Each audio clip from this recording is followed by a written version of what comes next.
September 17th, 1862. The bloodiest day in American history. More than 23,000 to 27,000 soldiers were killed, wounded, or missing in just 12 hours. Two American armies clashed in a battle that would change not only the course of the Civil War, but also the fabric of American memory. Among them was Lieutenant Colonel Wilder Dwight. His letters home, filled with courage, frustration, and grace, offer a window into a war that devoured a generation. Wilder Dwight was born on April 23, 1833 in Springfield, Massachusetts. His family history of military service dates back to his English family, who settled in the colony in the 1600s, and eventually most of his family would serve in the British military and other posts in the late 18th century. Born to Jonathan Dwight and his mother Elizabeth Dwight, his father was also a graduate of Harvard University, a very distinguished man in that amount of time. Dwight was the second in a family of 7 sons, 3 of whom, besides himself, served with credit in the late war. According to friends and family in his local community, people described Dwight's early life as a boy of rare promise, but in this he was not remarkable. Manly, courageous, self-possessed, acute, original, frank, affectionate, generous, reliable, he was in boyhood, not less than in manhood, one in whom to place an absolute trust. He had a quick and irritable temper, hard for himself to subdue, and hard for others to contend with. But there were times when one could hardly regret that which led him to such a manly struggle for self-control. As he grew up, Dwight also created a sense of selfless attitude toward others, especially how he thought more of others than he did of himself. He also had, as a little child, a sincere love of right and an aversion to wrong, though he did not desire to hear preaching on the subject. During the years he grew up in, his political opinions were influenced by many lecturers that came to Springfield, but specifically in ideals towards slavery and his distaste of it. His education, on the other hand, became quite exemplary, according to those who know him. When he was 13, he went to Phillips Exeter Academy in New Hampshire, where he read voraciously and furthered his education as well as to further work on his self-discipline. After his time at the academy, he was then ready for collegiate studies, but not before he decided to join a military academy where he passed 6 months at the private military school to secure the advantage of the military drill while he continued with his classical studies in French and mathematics. After his studies at the academy, Dwight would enter college at Harvard University, studying the wide range of topics of the 19th century. At the same time, he also studied law. Once he completed his collegiate studies, he would enter law school and study to become a lawyer, and graduate in 1853. He moved to Boston to start his law practice. He witnessed the sectional tensions and the issue of slavery brewing in Boston, specifically regarding the Fugitive Slave Act, which led him to develop anti-slavery attitudes. Once the first shots were fired in April of 1861, Dwight paused his practice and enlisted in the Union Army.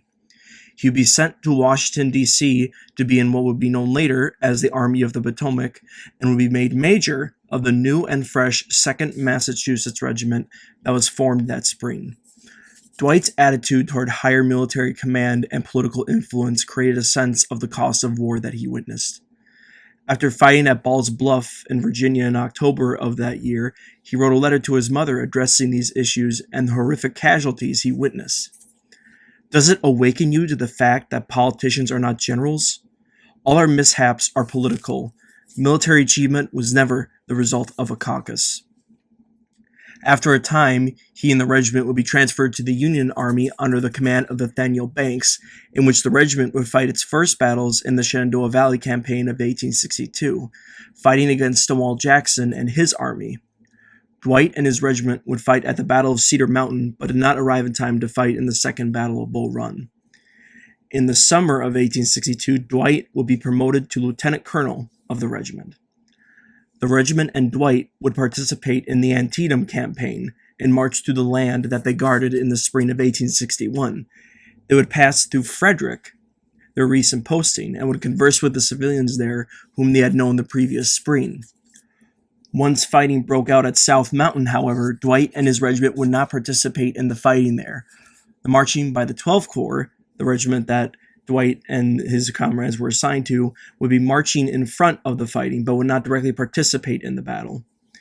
Once the fighting at South Mountain ended, the regiment, along with the rest of the Army of the Potomac, would pursue Lee to Antietam Creek near a town called Sharpsburg.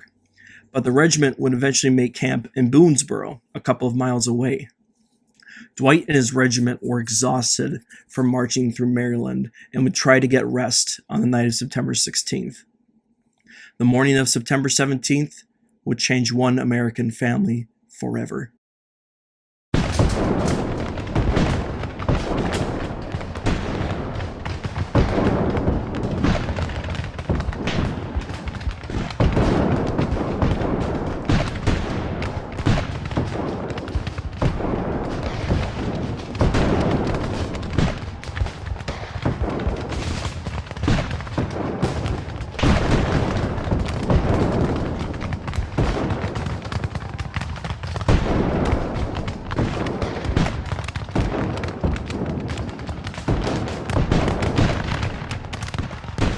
Dear Mother, it is a misty, moisty morning. We are engaging the enemy and are drawn up in support of Hooker, who is now baying away most briskly. I write in the saddle to send you my love and to say that I am very well so far.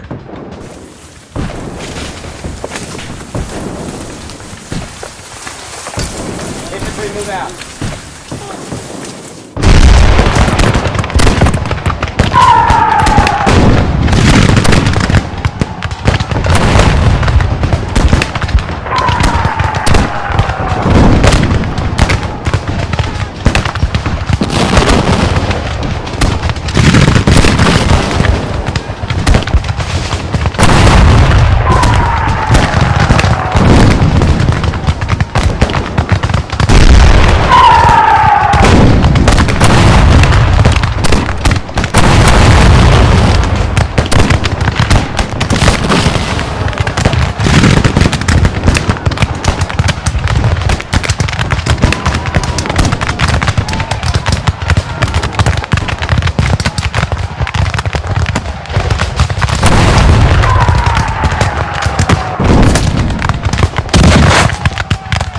Dearest Mother, I am wounded so as to be helpless. Goodbye, if so it must be. I think I die in victory. God defend our country. I trust in God and love you all to the last. Dearest love to Father and all my dear brothers. Our troops have left this part of the field where I lay. Mother, yours, Wilder. All is well with those who have faith. Once cannon fire was heard in the early morning of September 17th. Dwight, his regiment, and the rest of the corps were ordered to be prepared. Once they were put into position, they could hear the heavy and intense fighting going on and around the cornfield against Stonewall Jackson's line, as well as in the East Woods and Dunkard Church. His regiment and the rest of the 12th Corps were ordered into action to support Hooker. Dwight stepped off his horse and marched with the regiment into battle. Once the regiment was deployed, Confederate regiments started advancing through the cornfield and started attacking their position. Bradley Gottfried described the regiment's actions in his book, Maps of Antietam, when he wrote of the 2nd's actions there. Colquitt's two rightmost regiments, the 6th Georgia and a portion of the 27th Georgia, reached the cornfield's northern fence line, but heavy firing from the 2nd Massachusetts, 3rd Wisconsin, and 27th Indiana prevented the rest of the brigade from doing the same. The fighting here was intense.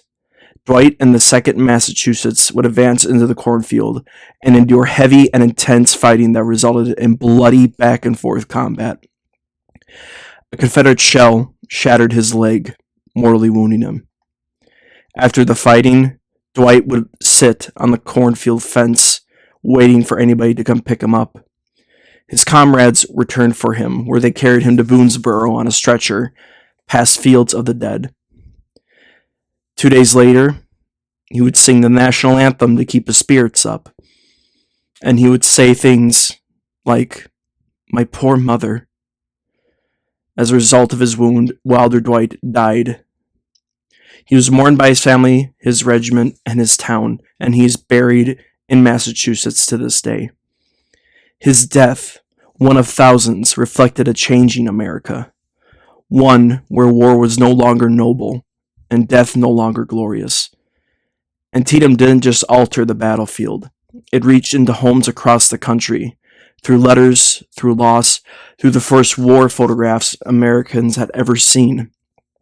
Rifled artillery, rifled muskets, static line formations.